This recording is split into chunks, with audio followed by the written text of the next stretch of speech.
So because when your planets are in a different quadrant, you have to see that the planets are mature, or are the planets thinking like a child, or are the planets thinking like the youth, or are they thinking from an adult angle? Oh my God. Oh. Wow, this is a how it's come different angle. Huh? This gives answers to many questions actually. Absolutely. Wow. Oh, I never thought about it. Amazing. Wow. I mean, that's how you have to, your mind should always be very creative. That is why the foundations, initially you all must be thinking in the first 2-3 lessons, ye quadrants, adulthood, youth, se kya karna lena dena planets ka. And if you all see, yeah, why should we learn about the foundation of astrology? Or you all would see, why should we learn about the houses or the signs? It's enough to know where are the planets. Least realizing now. I want you to understand your natal chart is a static chart. The transit chart is a dynamic chart. Because this dynamic chart means it's the planets are transiting. So whenever you all have to see that now what is the present, let's say you want to, you seek knowledge about a past date or a date in the future, or what is the present holding for me, you take your natal chart on one side and you take the transit chart on the other side. And you see the transits, where are they going? Are they going in the childhood quadrant, in the youth quadrant, or in the adult quadrant or maturity quadrant? Because the transit chart planets are also behaving that way. Let's say the Jupiter is now in the childhood quadrant, in the transit chart, but in your natal chart, the Jupiter is in the maturity chart. Okay.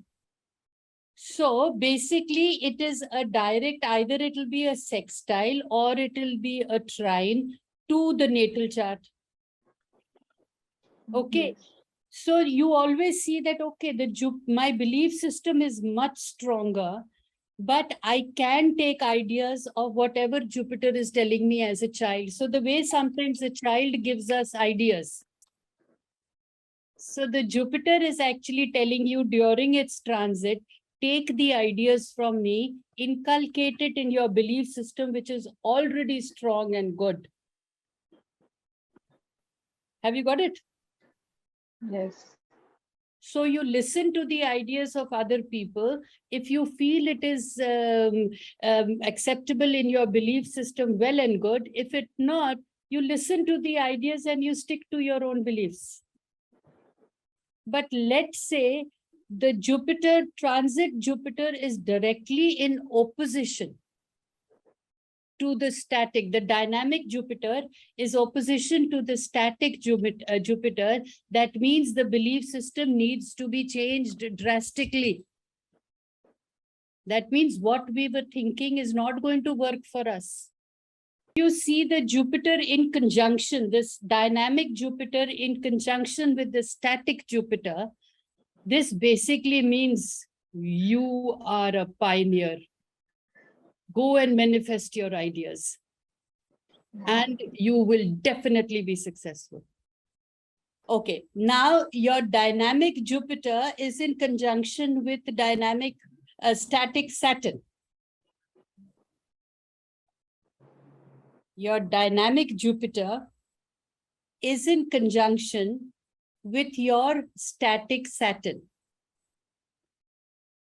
What will this convey to you? Jupiter is your belief system, and Saturn is your structure. Let's say this is in the 7th house, in the house of relationships, which is good personally and professionally. What is your idea going to be about it, Prashant? And the 7th house, let's take it as a normal chart wheel. It is the 11th house. Sorry, it is the Libra.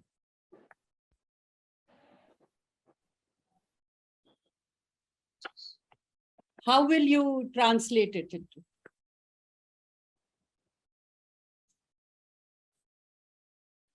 I will give you a clue here that you are just finding as if the relationships don't work or nobody understands you. And the Jupiter is transiting and is in directly conjunction with Saturn. Means I have to revisit my belief systems and put a revised structure to it. Superb.